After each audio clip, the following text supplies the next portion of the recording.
Oke, Assalamualaikum warahmatullahi wabarakatuh. Ketemu lagi nih sama Ibu. Desi, kita akan bahas mengenai matematika peminatan, khususnya di kelas 11 SMA Goal Setting Class.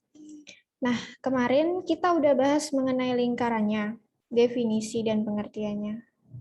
Nah, oke, sebelum masuk pembelajaran nih, Ibu tanya dulu. Ibu harap semoga kalian dapat sehat semua, semangat, dan tetap pokoknya menjaga stamina dan semangat kalian, mana lagi di tengah masa pandemi yang seperti ini, kalian dituntut wajib untuk tetap belajar dan mengikuti pembelajaran seperti biasanya. Oke. Nah, ingat kemarin kalau di kelas 11 matematika peminatan, di video pembelajaran yang sebelumnya, kalau kalian menyimak, kita itu belajar mengenai lingkaran. Nah, lingkaran yang kita pelajari kemarin itu merupakan dasar-dasarnya dulu, definisinya, jenis-jenisnya, dan fungsi-fungsinya. Dan sekarang, bagaimana kedudukan dari lingkaran tersebut, baik itu terhadap titik maupun garis. Nah, nanti kedudukannya akan kita bahas ke slide selanjutnya. Oke. Nah, untuk kedudukan titik terhadap lingkaran dulu. Kalau kedudukan garis terhadap lingkaran kita akan bahas nanti. Nah, khusus untuk video pembelajaran kali ini, kita akan bahas mengenai kedudukan titik terhadap lingkaran. Kalau dia udah bilang titik terhadap lingkaran, berarti itu ada sebuah lingkaran, kemudian ada sebuah titik. Nah, kita tinggal mikir saja. Titik itu didudukan di dalam K, di tepat di lingkaran K, atau di luar dari lingkaran. Nah, itu yang akan kita pelajari beserta rumus-rumus dan syarat-syarat kedudukan titik terhadap lingkaran tersebut. Nah, di sini dapat dilihat, tadi udah Ibu singgung, ada 3. Nah, kalau dia bilang sudah kedudukan titik terhadap lingkaran, berarti ada 3 jenis. Bisa titiknya berkedudukan di dalam, bisa terletak memang di pada lingkaran, atau bisa terletak memang untuk di luar lingkaran. Kalau sudah di dalam, kemudian pada lingkaran, kemudian yang terakhir apa? Pasti di luar lingkaran. Nah, ilustrasi untuk titik terletak di dalam lingkaran. Nah, di sini Ibu kasih lingkaran. Lingkaran apa kemarin? Kumpulan titik-titik yang saling sejajar. Nah, kalau untuk titik yang terletak di dalam lingkaran, ilustrasi gambar dapat kalian lihat yang di sini. Nah, titiknya terletak di dalam suatu lingkaran. Nah, titik ini tentunya punya X dan Y, yaitu X1 dengan Y1.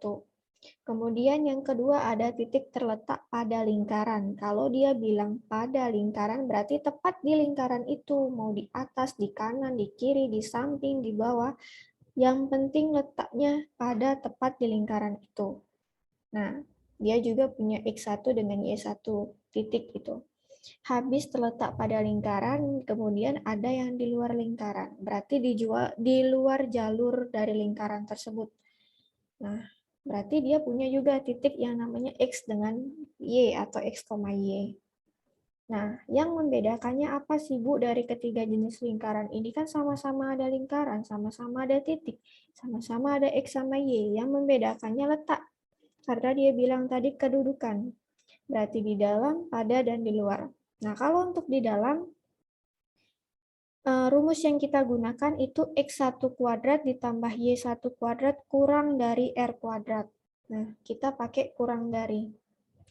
Kemudian untuk yang keduanya, masih di dalam lingkaran, kita kurangkan X1 dikurang dengan A. Nanti kalau titiknya A, B, ini kalau titiknya X, Y, kalian pakai rumus yang pertama. Kalau nanti titiknya A, B misalnya 5,4 atau yang berbeda, kalian bisa gunakan rumus yang kedua. Tapi ingat, ini khusus untuk di dalam lingkaran. Jadi Bu sebutkan rumusnya itu X1 dikurang A, baru dikuadratkan, kemudian ditambah Y1 dikurang B, baru kalian kuadratkan. Dan jangan lupa, kalau dia bilang di dalam lingkaran, pasti itu kurang dari tandanya, kurang dari R kuadrat. R itu apa? R adalah jari-jari. Kecuali kalau diameter, berarti kalian bagi dulu setengah dari diameter, baru itu terbentuk suatu jari-jari. Nah, kemudian kalau pada lingkaran, pada lingkaran itu sama, yang bedakannya apa? Rumusnya tetap sama, dari A, B, C tetap sama, yang membedakan ini. Nih, yang ibu lingkaran ini. Nih, tandanya. Nah, kalau kalian menyimak video pembelajaran ini dengan teliti, yang membedakannya selain kedudukan, itu adalah tanda dari ini. Nah, kalau untuk yang di dalam pasti kurang dari. Kalau yang pada lingkaran itu sama dengan. Kemudian kalau untuk yang di luar lingkaran, nah pasti lebih besar dari jari-jarinya. Karena kita pikir saja, kalau titik itu terletak di dalam lingkaran, otomatis jari-jari yang diperoleh itu pasti lebih kecil atau lebih besar dari X, Y. Tapi kalau dia terletak tepat nian di lingkaran tersebut, berarti X1 kuadrat Y1 kuadratnya itu sama dengan jari-jari. Karena jarak dari titik pusat ke tepat pada lingkaran itu pasti sama. Nah, kalau di luar, berarti dia lebih melebihi batas ambang dari titik pusat tadi. Nah, berarti itulah sebabnya tandanya menjadi lebih besar dari, atau kalau rumusnya itu X1 kita kuadratkan ditambah Y1 kita kuadratkan sama lebih besar dari R kuadrat. Kenapa pakai X1, Y1? Karena titik. Nah, titik itu pasti punya yang namanya X dengan Y atau A, B. Tapi yang lebih spesifik lagi biasanya dia pakai X, Y. Nah, seperti itu. Ini baru kedudukan titik terhadap lingkaran. Nanti kalau ada dua titik, nggak pakai X1, Y1 lagi. Nanti ada X1, Y1, X2, Y2. Dan rumusnya pun beda lagi. Nah, jadi yang membedakan di dalam, pada, dan di luar itu hanya tanda bacanya ini. Kalau di dalam itu kurang dari, kalau pada lingkaran itu sama dengan, kemudian kalau di luar itu lebih besar dari. Nah, ingat belakangnya itu R kuadrat atau jari-jari. Jadi kalau seandainya yang ditanya atau ada diameter yang diketahui, nggak usah bingung, tinggal kalian bagi dengan 2, sehingga membentuk sebuah jari-jari. Nah, kemudian, biar lebih paham lagi, kita masuk ke dalam satu contoh soal nih. Aku sudah kasih satu contoh soal di sini. Nah, satu contoh soal sudah sekaligus mewakili dari 3 yang tadi. Nah, tentukan kedudukan titik-titik berikut pada lingkaran. Nah, ini gunakan yang simpel saja. X kuadrat ditambah Y kuadrat itu sama dengan 25. Nah, sama dengan 25. Jadi nilai X-nya berapa, nilai Y-nya berapa. Nah, untuk titik yang A, kita pakai negatif 2,4. Jadi negatif 2 itu X1, 4-nya itu Y1. Nah, tinggal kita substitusikan. Tadi ingat, kalau dia menggunakan sama dengan, berarti kita pakai rumus yang, coba kita ulangin lagi ini. Jadi dia pakai rumus yang ini. Titiknya terletak pada lingkaran. Nah, kita pakai yang A ini, yang Ibu tunjuk ini. X1 kuadrat ditambah Y1 kuadrat sama dengan R pangkat 2. Nah, substitusikan ke dalam. Berarti X kuadrat ditambah Y kuadrat. Yang mana X, yang mana Y? Coba. Nah, X-nya negatif 2, Y-nya 4. Jadi kita pangkatkan 2. Nah, kalau negatif 2 dipangkatkan 2, hasilnya 4. Terus 4-nya kita pangkatkan 2 lagi, sama dengan 16. Nih, jadi 4 ditambah 16 hasilnya berapa? 20.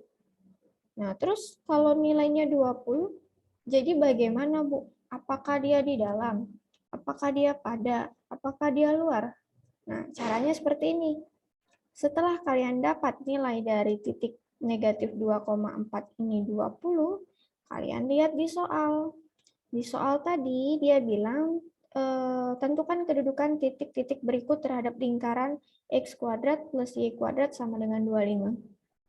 Hasil yang didapat 20, sedangkan di soal 25. Lebih besar yang mana coba? Lebih besar 25 kan? Jadi untuk 20, ini Ibu tulis di sini, 20 itu lebih kecil dari 25. Nah, tadi kalau lebih kecil dia terletak di mana? Ingat nggak? Nih, Ibu ulang lagi. Kalau dia lebih kecil berarti dia terletak di, nah sini. Dia lebih kecil, berarti terletak di dalam lingkaran. Nah, berarti dia terletak di dalam lingkaran. Berarti tinggal kalian tulis di sini. Kedudukan, nih di sini, kedudukan untuk titik negatif 2,4 itu berkedudukan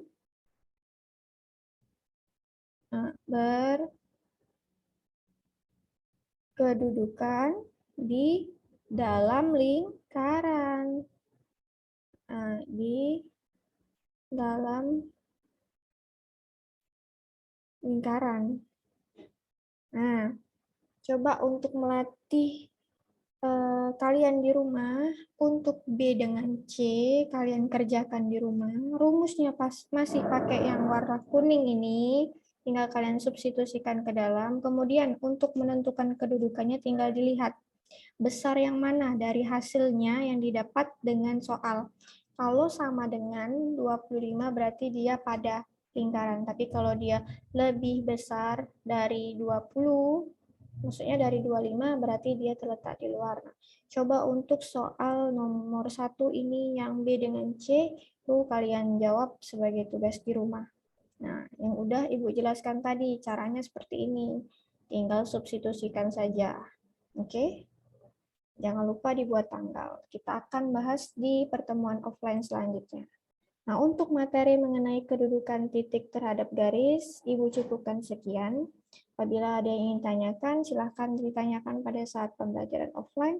Untuk hari ini, Ibu akhiri dengan wabillahi taufiq wal hidayah. Wassalamualaikum warahmatullahi wabarakatuh.